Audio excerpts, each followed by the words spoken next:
excuse me while I whip this out. You want answers? I think I'm entitled. You want answers? I want the truth!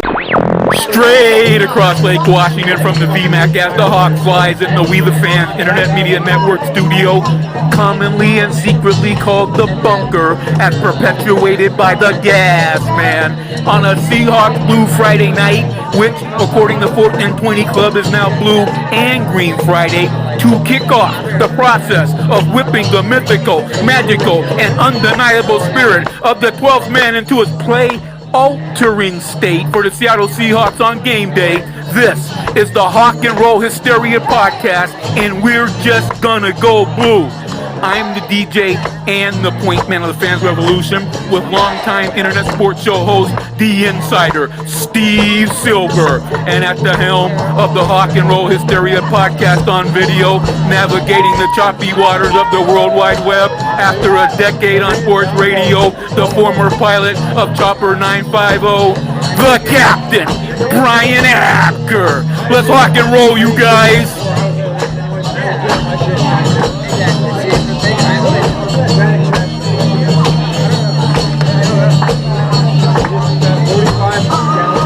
Yeah, I love the Open. Love the Open, gets me fired up. The 49ers, fuck them. I'll drink to that. Yeah, how about that? How about Fuck the 49ers. How about the Hawks coming away with a fourth quarter lead and getting the victory over their rival on the road? Great win for the Hawks. Marshawn Lynch was huge. On to Dallas. All right, what's next, guys? I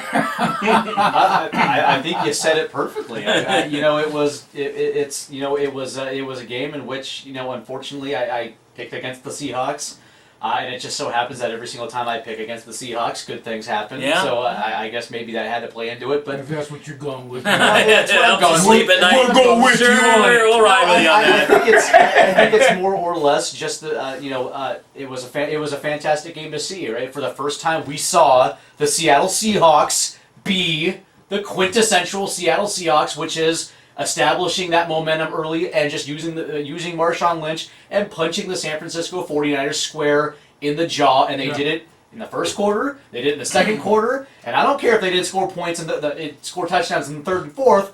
They used Marshawn Lynch and popped him in the jaw, and they used their defense and did it again and again and again. This was quintessential smash mouth football, the kind of football that Pete Carroll loves to play, and they didn't deviate from the program, and I loved it. 27 carries, $122, a touchdown for the Beast.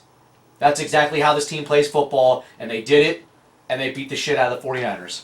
20-3, probably could have been a little bit more lopsided if Russ didn't throw those couple picks. There should have been 31-3. Yeah.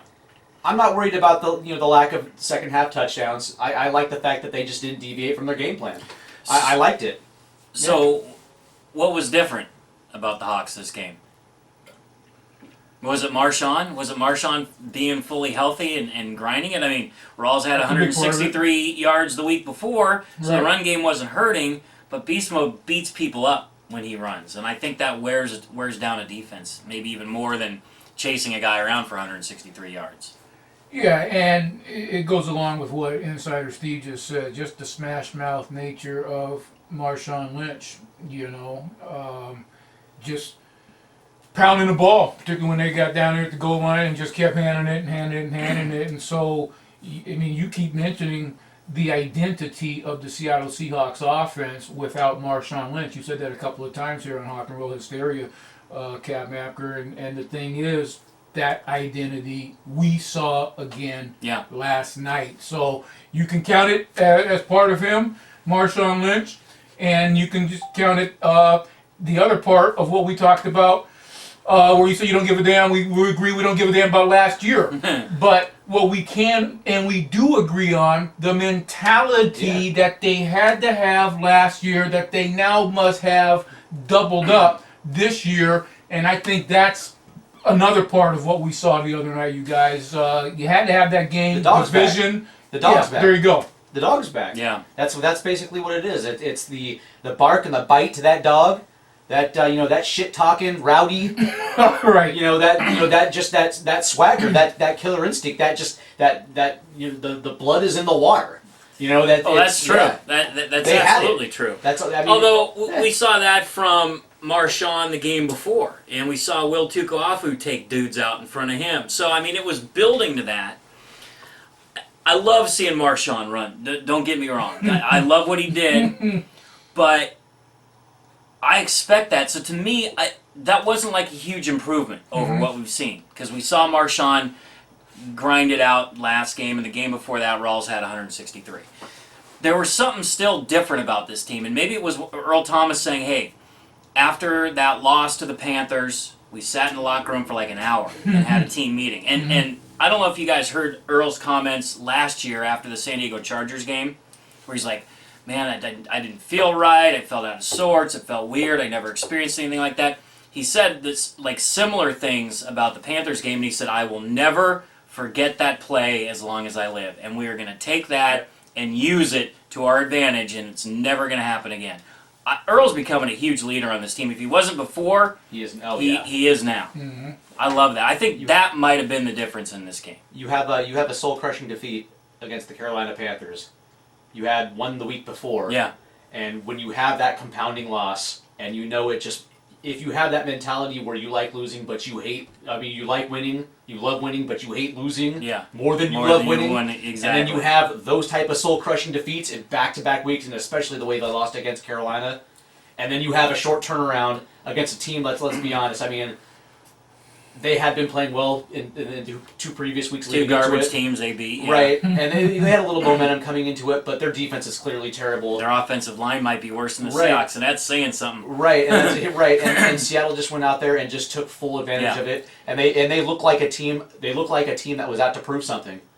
They looked like they just wanted to punch somebody square right in the snot box.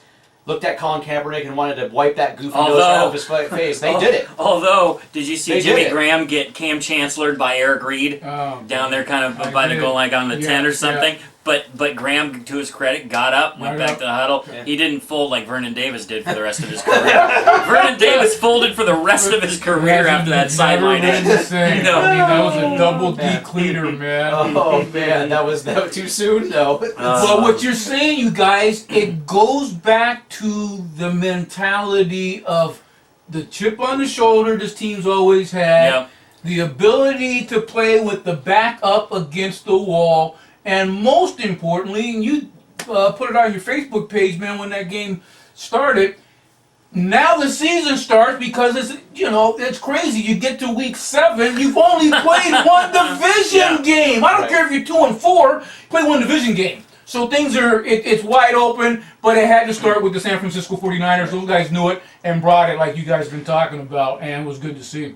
You know, it's weird. Last year, I thought the bye week was going to be too early. Turned out to be just right. I thought the division games this year were starting too late for the Hawks. Turns out, might be just right.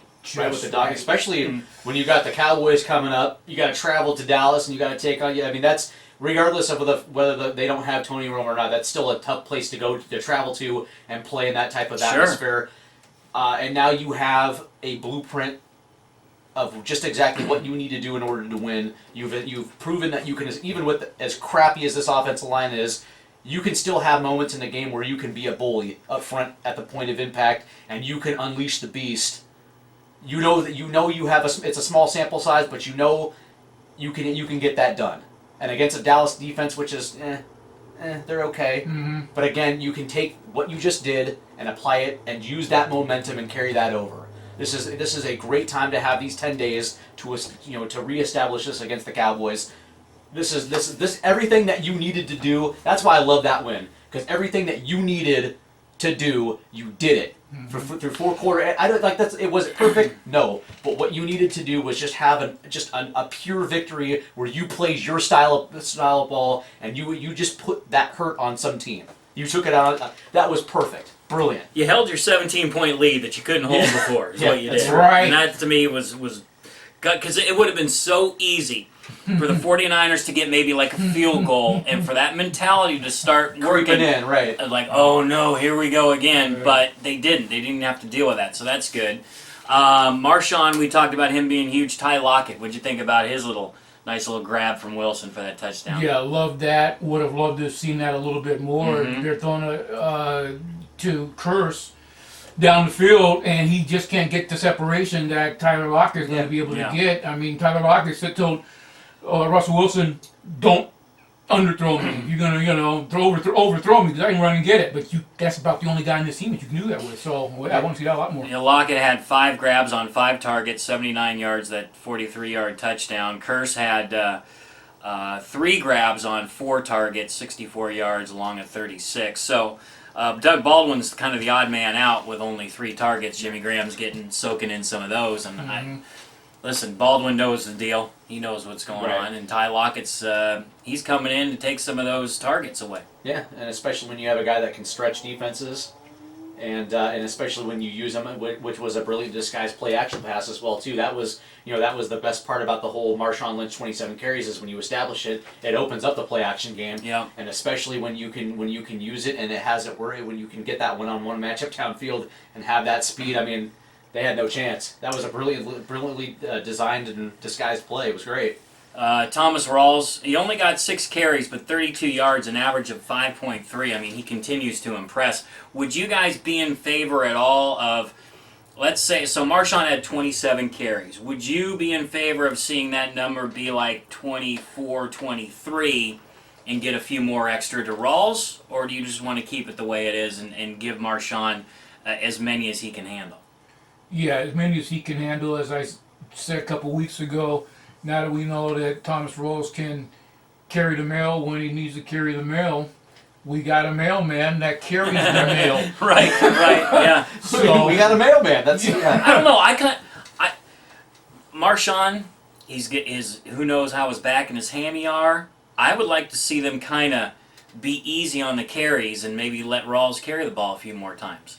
I'm one of those old school dudes where if you're in pads and you can play, yeah, and if you're the sole focal point of this offense, you just pound the rock. Yeah, but you're talking about a league where guys do this now, and they get themselves out of a game when they're tired or hungry or what you want to call their girlfriend on the side. I don't know. But, so I also think Marshawn's the type of dude as well too, where if he feels like he's in pads and he's got a helmet on, he's got a chin, he wants to carry the ball. Sure. Well, the thing is, even with Marshawn Lynch beast mode as he is, it's a 3-headed monster.